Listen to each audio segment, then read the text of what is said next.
VTA might have a solution to keep their passengers safe. We'll tell you what is coming up. And cramped elevators for the disabled? What does this mean for SJSU? We'll tell you what's going on when we come back. Plus, the city's taking items from their citizens? Answers soon to come. From the School of Journalism and Mass Communications at San Jose State University, your source for what's happening with a fresh perspective on today's issues. You're watching Update News. Welcome to Update News. I'm Alina Ta. And I'm Larry Larkin. A press conference was held by officials to speak on a shooting that took place in a VTA yard on September 20th. VTA has a proposal to keep the public safe from similar incidents. Reporter Michelle Sanchez has been following the story. On September 20th, there was a shooting at the VTA Chaboya yard. A press conference on Monday, September 23rd, was held to give the public more information on the ongoing investigation. Emergency medical personnel attempted life-saving measures and ultimately declared the victim deceased at the scene. Based on the circumstances, the Sheriff's Office homicide team was called out. The suspect has also been arrested and the Sheriff's Department will continue to work on the case. Sheriff Captain Jose Cardosa discussed the measure they will take to keep all VTA workers safe. VTA employee discussed on some of the initiatives that VTA is planning to take for public safety. Violent passengers, and luckily they're taking an initiative to create this proposal where violent passengers can actually be kicked off of the bus or light rail or train if they make the employees or other passengers feel unsafe. Some in the community are concerned about using VTA services going forward. This cloud of doubt for not just college students, but for any person in general in San Jose to be using the VTA. The VTA team is trying to provide support for all employees. After learning of this tragic event, we immediately made grief counselors available to employees and provided access to other resources. VTA continues to ensure employees and the community feel safe and supported through this difficult time. In San Jose, Michelle Sanchez, Update News.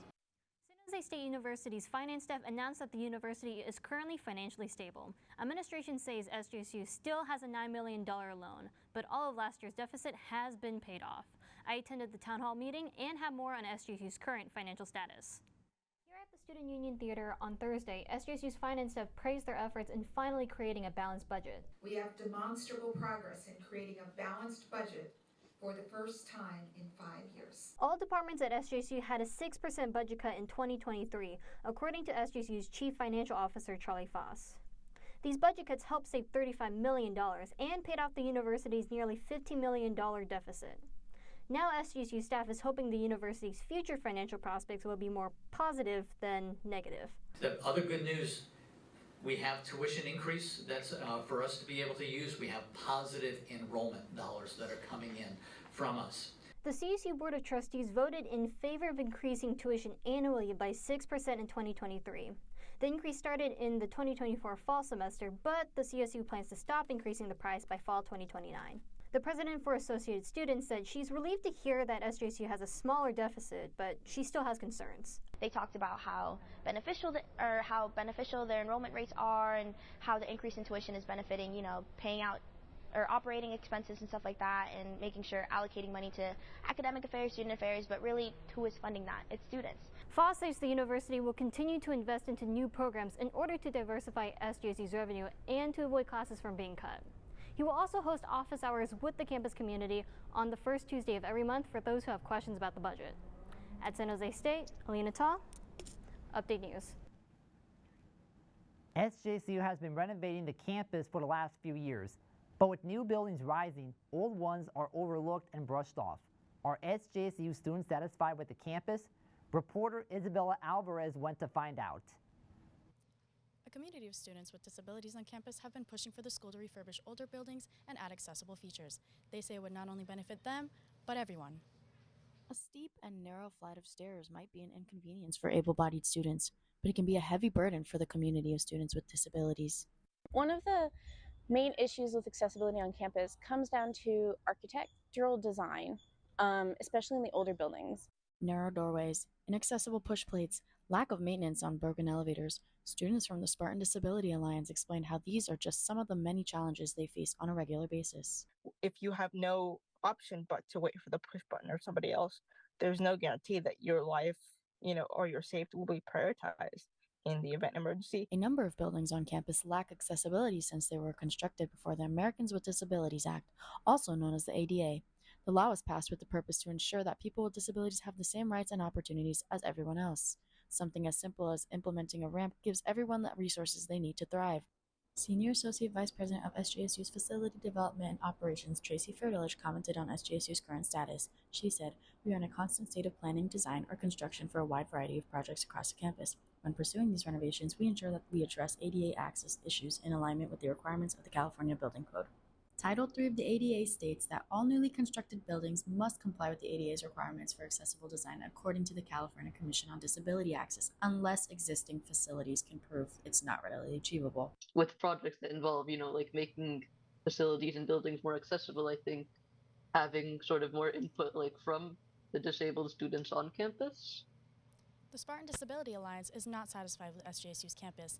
They hope that the school will improve its buildings as well as communication with their students. You can submit a request at SJSU's Facilities Development and Operations page under the request form bar. Live at San Jose, Isabella Alvarez, Update News. A new proposition on this upcoming election ballot is sparking debates. Will this proposition bring order or injustice? Reporter Sophie Cipriano has some answers. Proposition 36 is a polarizing bill for many cities across California. Prop 36's focus is to allow felony charges and increase sentences for certain drug and theft crimes. It aims to repeal reforms from Prop 47 that made some drug and theft crimes misdemeanors. The bill claims to help homelessness, crime, and drug addiction. Prop 36 has support from those who believe it will bring safety back to communities. As everybody knows that we have this crime rising in our Bay Area and also in the large of our state. So we want to provide effective solutions. Others believe Prop 36's solutions are ineffective. So Prop 36 is not going to make homelessness better. And it also isn't going to make crime better, which is arguably one of the other things that it's supposed to do. Instead, it's going to increase recidivism rates because we're going to remove supports for people who are exiting prison. Governor Gavin Newsom has opposed the proposition in recent statements. Prop 36 takes us back to the 1980s, the war on drugs, mass incarceration. It promotes a promise that can't be delivered. Newsom and his team declined to answer when Update News reached out for a statement. San Jose Mayor Matt Mahan disagrees with the governor. It's not trying to go back to an era of mass incarceration. The goal is to get people into treatment. The debate over Prop 36 is still ongoing in California. How will you vote this November? In San Jose, Sophie Cipriano, Update News. Unhoused community members in San Jose are asking the city to give them back their personal items. This reaction comes after the city did an abatement at Columbus Park. I visited some of these abatement sites and have more on the story.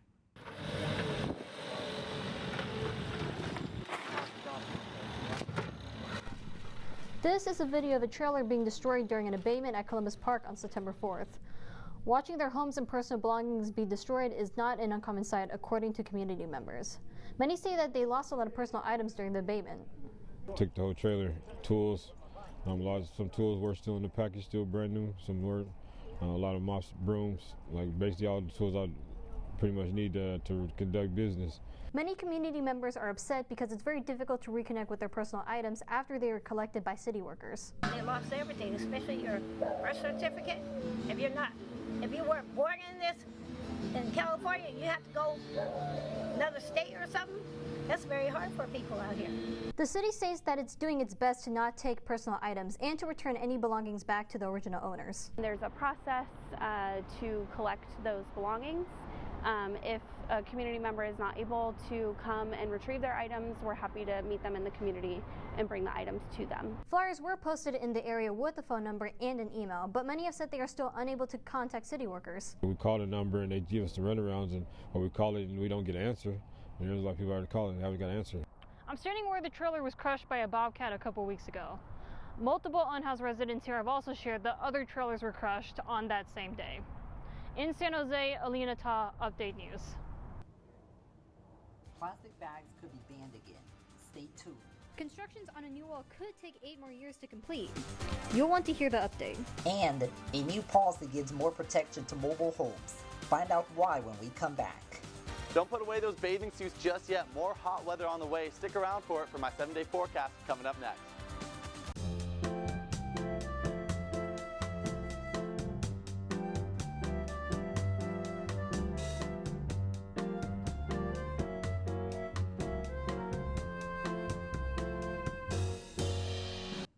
In 2014, California became the first state to ban plastic bags. Is California now going for round 2? Reporter Alexis Marquez has more on the story.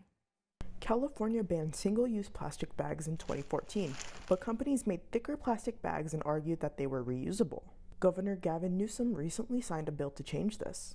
California has 231,072 tons of plastic bag waste, which is 47% more than in 2014, with 157,385 tons. Some think this might make work harder for people like grocery store, retail, Instacart, and convenience store workers. Maybe if things are like heavy, like double paper bag, obviously it wouldn't be as like sturdy versus like a plastic bag where it's like for heavier items. Huang says she doesn't feel like getting rid of plastic bags will make work harder. She believes paper bags will do just as well as the plastic, and it will be better for the environment. Others see the flaw in this plan. Not everyone is going to carry around a reusable bag. And also, like, at least for my part, those plastic bags get reused as like trash bags. Some people wonder what this means for the future of all plastic bags. Well, if you're going to go ahead and ban plastic grocery bags, are you going to be banning garbage bags? Because those are also plastic. So in my mind, they kind of fall into the same realm. The options people currently have are to buy a paper bag, use reusable bags, or carry the item. The new law will go into effect January 2026. It will only affect checkout bags. Starting in 2028, recycled paper bags will have to be 50% recycled instead of 40%. In San Jose, I'm Alexis Marquez, Update News. Anderson Reservoir is known for being the largest reservoir in Santa Clara County and a popular recreational park. Initial plannings of the dam retrofit starting back in 2012. Construction until 2018 requiring a safety upgrade. Well, the project is still underway. Reporter Tyler Flipson has the story. The very reservoir that you see behind me here is a local gem to boaters, fishermen, and hikers alike. It was closed for a dam retrofit in 2018 when the size of the project only continued to grow from there. In the early stages of construction, Santa Clara Valley Water initially intended to only reconstruct 1/3 of the dam until momentum built. We looked at that 2/3 kind of approach. That still wasn't going to quite get us to a safe place, and so now we're looking at almost a 95% removal of the entire volume of the dam. A main obstacle with the project is time. It is currently 6 years into the job, and it is estimated to be completed in 2032. That's really one of the major challenges that takes so long, is there's so much back and forth with regulatory agencies. Nina Hostetler moved to Morgan Hill shortly before they started draining the lake and hasn't been too happy about it since. And so when I purchased my home, I purchased a lake home, and then they drained it like 2 years later. So that timeline I don't feel very good about at all. This project is a necessary fix, but the cost has climbed exponentially. Initially a $1.2 billion job before revisions, that estimate a $1.9 billion job now, and neighbors are concerned. For safety, it needs to be done, but I mean, there's other things that money could go towards. Despite the amount of time this project has taken, this retrofit is expected to prove tremendously beneficial. Once the tunnel and dam are complete, boaters, hikers, and fishermen alike can rejoice with their new and improved lake come 2032. In Morgan Hill, Tyler Flipson, Update News. Contrary to the name, mobile home parks are here to stay. A new policy was implemented to protect these San Jose communities. Reporter Justin Ray has more on the story. I am in front of the Chateau La Salle, which is just one of the 59 different mobile home parks here in San Jose, and also happens to be the most out of any other city in all of California. Just recently, the city of San Jose implemented a new policy placing mobile home parks in regulated zones that can only be changed by a city official. Mobile home parks typically have limited entry and exit points, and some parks even have patrol teams, raising the level of security for the people within. It's a lot better than buying some random home out there in the riffraff where there's trouble and just nastiness. So in the Bay Area, yeah, I don't think you can't get a better deal. Other mobile home park amenities create central locations for members of the community to gather and connect with one another. Parents within the community are more comfortable with their children playing outside while having a sense of security from their neighbors. In the mobile home community, you have the neighbors helping each other out and look after your home, at least on the outside. The Silicon Valley is one of the most expensive places to live in the whole country. Mobile homes are one method the city has used to tackle this issue. In a place where homes can be $2 million, mobile homes offer a place for people to live that can be $350,000, $400,000 and really make home ownership attainable. Cost is one of the many benefits that come with being part of a mobile home community. The city is making sure that this alternative living option is protected. In San Jose, Justin Ray, Update News. So Larry, did you see the vice presidential debate? Of course I did. In fact, a politically focused student organization at San Jose State University hosted a watch party for the vice presidential debate that took place Tuesday night.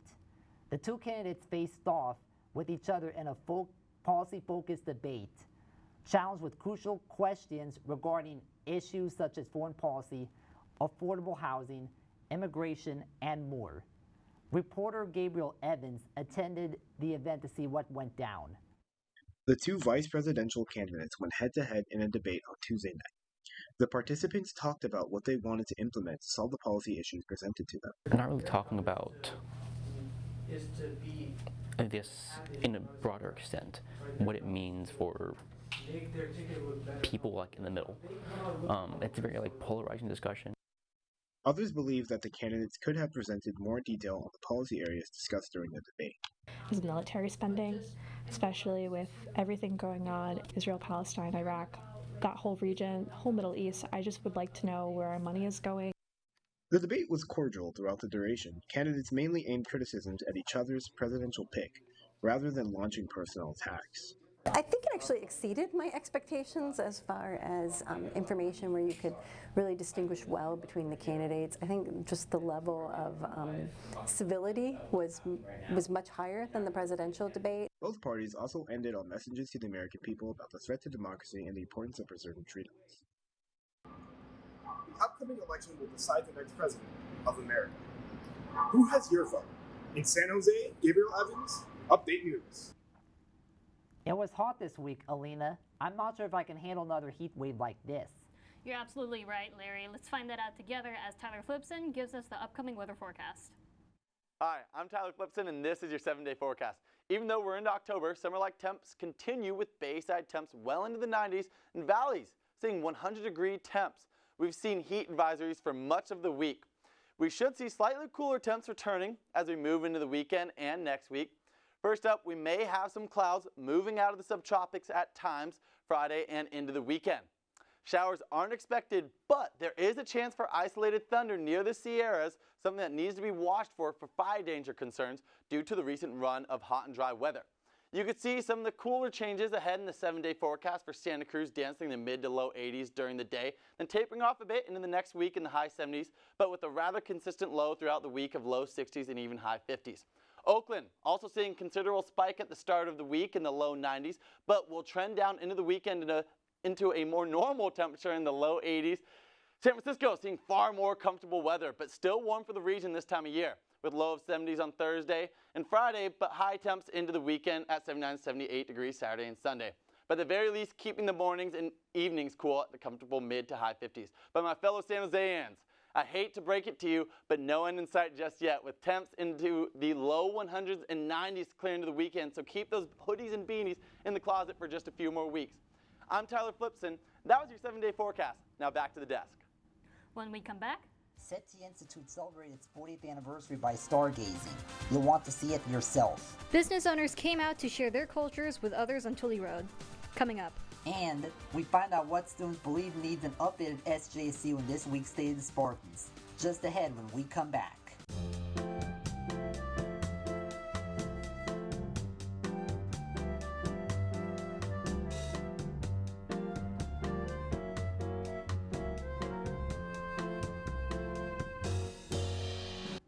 Sunnyvale Public Library held a telescope viewing with SETI Institute on Monday. People got a chance to look at stargaze with powerful equipment. I was at the event and have more on the story. Monday at Sunnyvale Public Library was the night people looked through telescopes for a stargazing event. It was done with the SETI Institute on a gorgeous night. People were excited to see the stars in a brand new way. And I just stayed longer to attend the event, which I saw that it's a astrophysics event, and I just really was curious because at the end we were going to do some stargazing, so I did not want to miss that. The event was a way to celebrate the 40th anniversary of the SETI Institute. The SETI Institute is participating in this event to celebrate our 40th anniversary. The SETI Institute is 40 years old, and the library kindly invited us along to a star party. There were 4 telescopes at the event people could look through. People couldn't wait to see the stars despite the large crowd. It was really great to see that it was a large crowd with multiple telescopes, so I'm so excited, to be able to be here. Steele talked before the event about what the attendees would be able to see through the telescopes. We'll be able to see some bright objects. Saturn's going to be up tonight.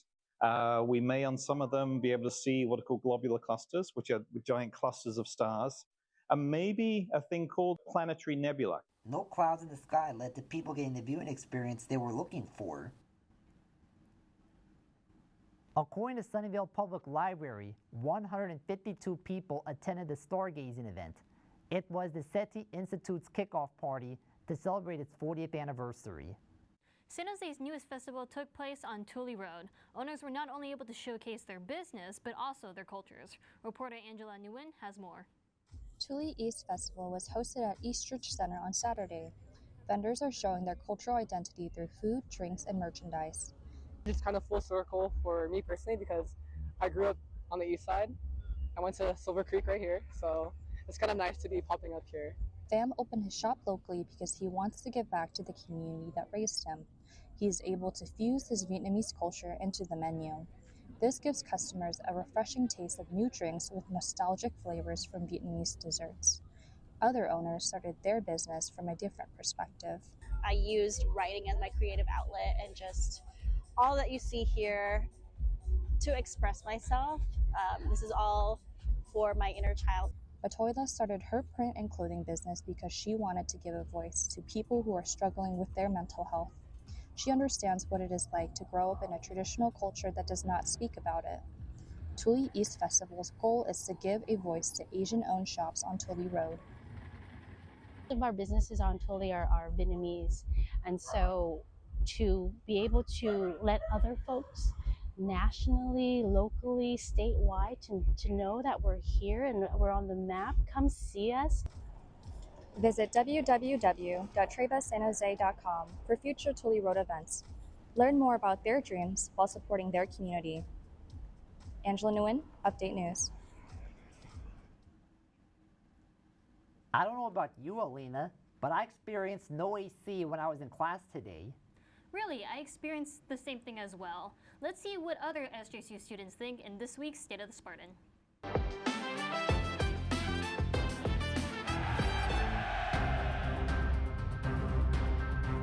Definitely Tower Hall needs some AC, absolutely. It's boiling during chem lectures, bro.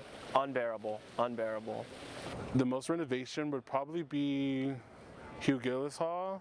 ACs are really bad in the summer. The school should definitely fix the stalls in the bathrooms because sometimes they don't lock or sometimes the locks just are hard to put in. The art building kind of lacks, that new feel. It's a really old building, you go in the hallways, you can tell. I would have to say Sweeney Hall.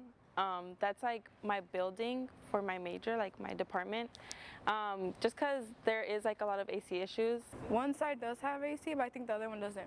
But yeah, my class was sadly on the no AC side, and she would always have to turn off the light and open all the windows so it wouldn't feel as hot.